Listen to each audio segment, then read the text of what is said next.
नमस्कार। न्यूज़ उत्तर प्रदेश के पॉडकास्ट खबर दिन भर में आपका स्वागत है। तारीख 14 जुलाई, दिन बुधवार। मैं आशीष और ये हैं आज के मुख्य समाचार। यूपी से टोक्यो ओलंपिक में जाने वाले 10 खिलाड़ियों से सीएम योगी ने बात कर बढ़ाया हौसला, दी शुभकामनाएं। आप सबको टोक्यो ओलंपिक क्वालिफाई करने और इस यात्रा के लिए हृदय से बधाई देता हूं, अपनी शुभकामनाएं देता हूं। नोएडा में फिल्म सिटी से जेवर एयरपोर्ट के बीच दौड़ेगी पॉड टैक्सी, तैयार हुआ डीपीआर। पॉड टैक्सी जो है वो फिल्म सिटी के सेक्टर ट्रांसपोर्ट एरिया से शुरू होकर के विभिन्न सेक्टरों को कवर करेगी। यूपी में मेडिकल उपकरण की खरीद में घोटाले का आरोप, आप सांसद ने मंत्री के खिलाफ दी तहरीर। वेंटिलेटर उत्तर प्रदेश के ही केजीएमसी मेडिकल कॉलेज में, केजीएमयू मेडिकल कॉलेज में 10 लाख में खरीदा जा रहा है। वो उत्तर प्रदेश की सरकार दूसरे मेडिकल कॉलेज में 27 लाख, 22 लाख, 35 लाख मनमाने ढंग से खरीद रही है। कोरोना काल में कांवड़ यात्रा पर सुप्रीम कोर्ट हुआ सख्त, यूपी सरकार को भेजा नोटिस। लखनऊ में पुलिस भर्ती की मांग को लेकर प्रदर्शन, चारबाग जंक्शन का किया घेराव, लोग हुए परेशान। ये थे मुख्य समाचार। अब खबरें विस्तार से।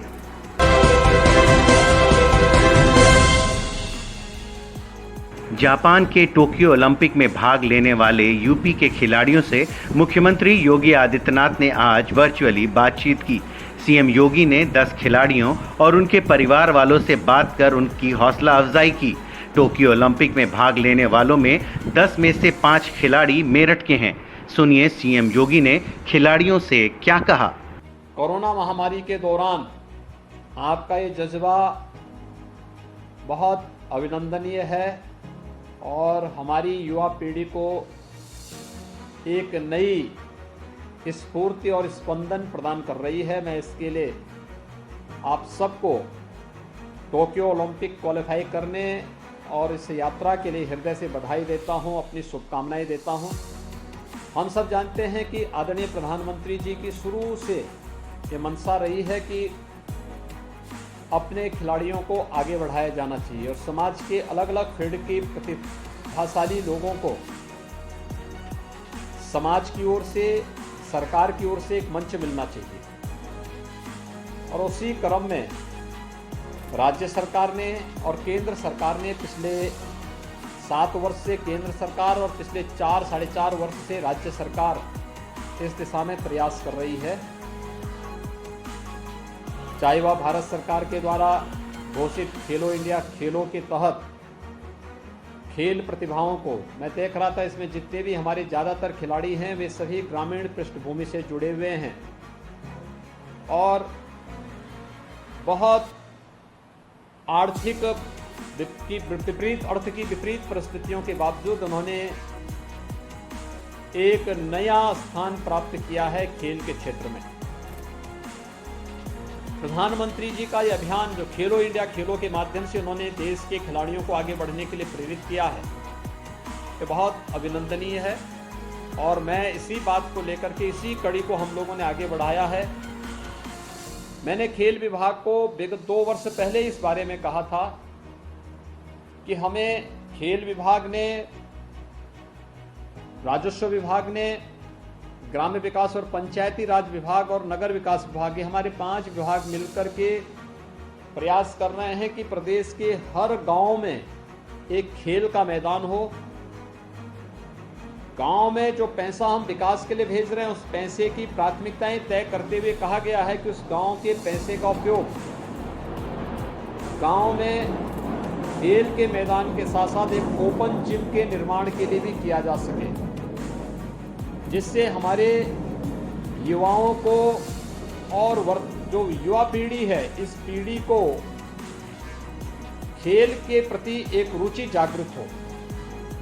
राज्य सरकार ओलंपिक में जो पदक विजेता खिलाड़ी हैं उनको और प्रतिभाग करने वाले खिलाड़ियों को भी सम्मानित करती है। खासतौर पर एकल खिलाड़ी अगर स्वर्ण पदक जीतता है तो 6 करोड़ रुपये, रजत पदक पे 4 करोड़, कांस्य पदक में 2 करोड़ और प्रतिभाग करने पर 10 लाख रुपए प्रति खिलाड़ी राज्य सरकार प्रत्येक खिलाड़ी को अपनी ओर से सहयोग करती है। और टीम खेल में स्वर्ण पदक पर 3 करोड़, रजत पदक पर 2 करोड़, कांस्य पदक पर 1 करोड़ और प्रतिभाग करने पर 10 लाख रुपए प्रत्येक खिलाड़ी को राज्य सरकार प्रदान करती है। इस सब के बावजूद जहां पर भी किसी खिलाड़ी को कोई समस्या हो, बेझिझक प्रदेश के खेल निदेशक को, क्योंकि वह स्वयं एक स्पोर्ट्स पर्सन रहे हैं, उनको आप अवगत कराएंगे। राज्य सरकार इसमें आपको सबको मदद करेगी। आपकी यात्रा मंगलमय हो। टोक्यो ओलंपिक से आप अच्छी खुशखबरी देंगे। एक दिन पहले ही प्रधानमंत्री नरेंद्र मोदी ने ओलंपिक में जाने वाले भारतीय खिलाड़ियों और उनके परिवार वालों से बातचीत की थी। पीएम मोदी ने एमसी मैरी कॉम, सानिया मिर्जा, दीपिका कुमारी और नीरज चोपड़ा समेत 15 खिलाड़ियों के बात कर मनोबल बढ़ाया और उनको शुभकामनाएं दी। नोएडा स्थित फिल्म सिटी से जेवर एयरपोर्ट के बीच पॉड टैक्सी चलाई जाएगी। पॉड टैक्सी का यह कॉरिडोर सेक्टरों को भी जोड़ेगा। इस कॉरिडोर का डीपीआर तैयार हो गया है, जिसकी लंबाई 14.6 किलोमीटर है। इस प्रोजेक्ट पर 862 करोड़ रुपए खर्च होंगे। डबल ट्रैक वाली पॉड टैक्सी के कॉरिडोर को पूरा करने में 1 साल का वक्त लगेगा। देश की पहली पॉड टैक्सी नोएडा एयरपोर्ट से फिल्म सिटी के बीच चलेगी। देखिए, फिल्म सिटी से लेकर अंतर्राष्ट्रीय एयरपोर्ट जेवर तक के लिए एक पीआरटी के परिकल्पना की गई थी, पर्सनलाइज्ड रैपिड ट्रांसपोर्ट सिस्टम की। और ये बेसिकली पार्ट टैक्सीज होती हैं जो कि चलती हैं बिटवीन स्टेशन, कभी के ओलंपिक गेम्स में या एयरपोर्ट पे चलती हैं। तो उसी दिशा में पीआरटी की स्टडी कराई गई है और इंडियन रेलवे की एक सब्सिडरी ग्रुप से। तो उन्होंने स्टडी करके आज रिपोर्ट सबमिट की है उसकी डीपीआर, जिसमें उन्होंने 14.5 किलोमीटर जो कि विभिन्न सेक्टरों से, सेक्टर 21 से शुरू होकर के सेक्टर 28, सेक्टर 29, सेक्टर 32, 35 होते हुए फिर उसके बाद एयरपोर्ट जाएगी। और इसके साथ साथ इसमें डबल ट्रैक होगा, दोनों तरफ इसमें रोड होगी और ये पार्ट टैक्सी दोनों तरफ के रोड से जा सकेगी। इसकी कुल अनुमानित लागत लगभग 8.5 करोड़ के लगभग आई है। अब ये बोर्ड में जाएगा, डिस्कस किया जाएगा, उसका तय होगा कि इसके लिए किस प्रकार का फाइनेंशियल मॉडल वायबल है, किस प्रकार की फाइनेंशियल वायबिलिटी के साथ इसमें बिड डॉक्यूमेंट तैयार किया जाए और उसको फिर बिडिंग के लिए खोला जाए। पॉड टैक्सी 4 से 6 सीटर ऑटोमेटिक गाड़ी है, जिसे बिना ड्राइवर और कंडक्टर के चलाया जाता है। पॉड टैक्सी को मेट्रो के मुकाबले ज़्यादा किफ़ायती माना जाता है। साथ ही इसमें दुर्घटना की संभावना भी ना के बराबर होती है। प्रदूषण के एंगल से भी ये सही है, क्योंकि ये बैटरी से चलती है। आम आदमी पार्टी ने कोरोना से बचने के नाम पर मेडिकल उपकरणों की हुई खरीद में एक बड़े घोटाले का दावा कर योगी सरकार के खिलाफ मोर्चा खोल दिया है। आप न सिर्फ मेडिकल उपकरणों की खरीद में हुए धांधली का आरोप लगा रही है, बल्कि इस धांधली से जुड़े दस्तावेजों को पेश कर भ्रष्टाचार का हिस्सा अधिकारियों से लेकर मंत्री और सरकार तक को बता रही है। संजय सिंह ने दावा किया कि केजीएमयू में जो वेंटिलेटर 10 लाख में खरीदे गए हैं, वे दूसरी जगह पर 25 और 27 लाख में खरीदे गए हैं। उत्तर प्रदेश में तीसरी लहर की आशंका के नाम पर बड़े पैमाने पर चिकित्सा विभाग में घोटाला हुआ। बच्चों के वेंटिलेटर खरीदने के नाम पर, तमाम चिकित्सीय उपकरण खरीदने के नाम पर, और इससे संबंधित मैंने अनेकों कागज सामने किए कि जो वेंटिलेटर उत्तर प्रदेश के ही केजीएमसी मेडिकल कॉलेज में, केजीएमयू मेडिकल कॉलेज में 10 लाख में खरीदा जा रहा है, वो उत्तर प्रदेश की सरकार दूसरे मेडिकल कॉलेज में 27 लाख, 22 लाख, 35 लाख मनमाने ढंग से खरीद रही है। इसी तरीके से बाईपास मशीन, इसी तरीके से तमाम ऐसे उपकरण, मॉनिटर, तमाम ऐसे उपकरण जो बाजार में सस्ते दाम पे मिल रहे हैं, वो उपकरण उत्तर प्रदेश की सरकार 2 गुना, 3 गुना, 4 गुना महंगे दाम पे खरीद रही है। इसको कहते हैं शमशान में दलाली खाना। इसको कहते हैं लोगों की जिंदगी के साथ खिलवाड़ करना। आप बच्चों के वेंटिलेटर के नाम पे घोटाला कर रहे हैं, भ्रष्टाचार कर रहे हैं, और उसके बाद देखिए कि खुद मंत्री इस भ्रष्टाचार के समर्थन में बयान दे रहे हैं।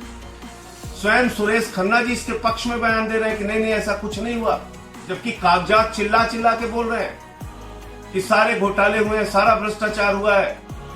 कई मेडिकल कॉलेज के प्रिंसिपल्स ने बढ़े दामों पे खरीद की है।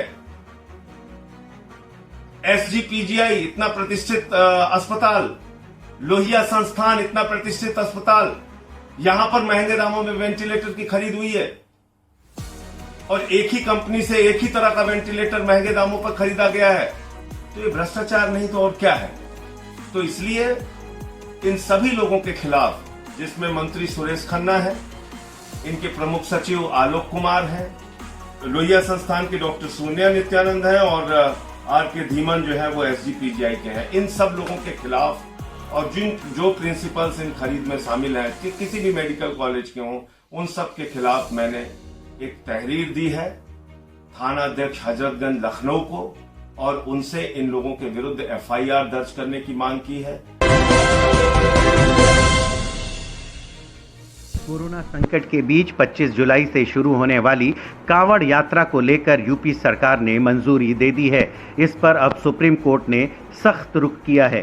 सुप्रीम कोर्ट ने इस संबंध में केंद्र और यूपी सरकार को नोटिस जारी कर जवाब भी मांगा है। वहीं उत्तराखंड सरकार ने कांवड़ यात्रा पर पूरी तरह से रोक लगा दी है। इस खबर पर ज्यादा जानकारी दे रही हैं प्रिया। कांवड़ यात्रा पर सुनवाई करते हुए जस्टिस RF रनीमन ने कहा कि एक तरफ तो केंद्र सरकार कोरोना से निपटने के लिए सख्ती की जरूरत बताती है, वहीं यूपी सरकार ने कांवड़ यात्रा को मंजूरी दे दी है। कोर्ट ने कहा कि 25 जुलाई से कांवड़ यात्रा की शुरुआत होगी, ऐसे में इससे पहले मामले की सुनवाई होना जरूरी है। वहीं यूपी के स्वास्थ्य मंत्री जय प्रताप सिंह ने कहा कि उत्तर प्रदेश सरकार कांवड़ यात्रा को कोविड प्रोटोकॉल के तहत पूरा करवाएगी। यह लोगों की आस्था का विषय है, इसमें सरकार सिर्फ प्रबंधन करती है। हमने अपने प्रबंधन के दम पर ही कोरोना संक्रमण की पहली और दूसरी लहर को मात दी है।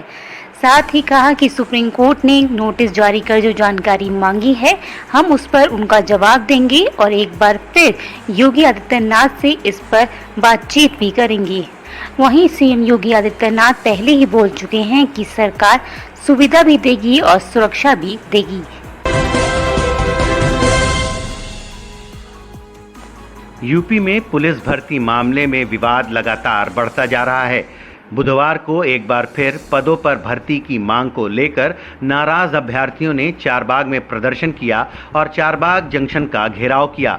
अभ्यर्थियों का आरोप है कि 2015 में 34,716 पदों पर भर्ती आई थी, उसको अभी तक पूरा नहीं किया गया है।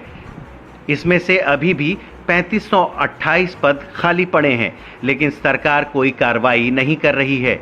इस खबर पर ज्यादा जानकारी दे रही हैं शीतल।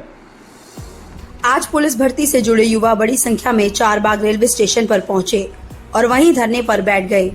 बड़ी संख्या में वहां महिलाएं भी पहुंची। 2015 में आई भर्ती को अब तक पूरा नहीं किया गया है। ऐसे में लोगों की नाराजगी बढ़ती जा रही है। प्रदर्शन के दौरान लोगों ने कहा कि सरकार के लोग केवल आश्वासन देने के काम करते हैं, लेकिन मांगों पर कार्रवाई नहीं हो रही है। उन लोगों ने कहा कि जल्द ही मांगों को पूरा नहीं किया गया तो आंदोलन को और तीव्र किया जाएगा। अभ्यर्थियों की मांग है कि इस भर्ती को तत्काल पूरा किया जाए। सैकड़ों परिवारों की आस इस भर्ती से जुड़ी हुई है।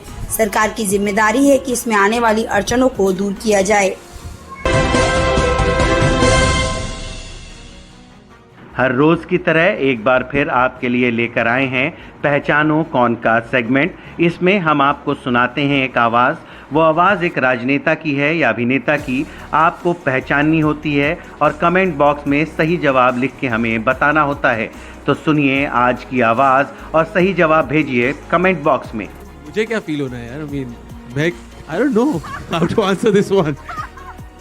इस बुलेटिन में इतना ही। कल फिर मिलेंगे कुछ नई खबरों के साथ। नमस्कार।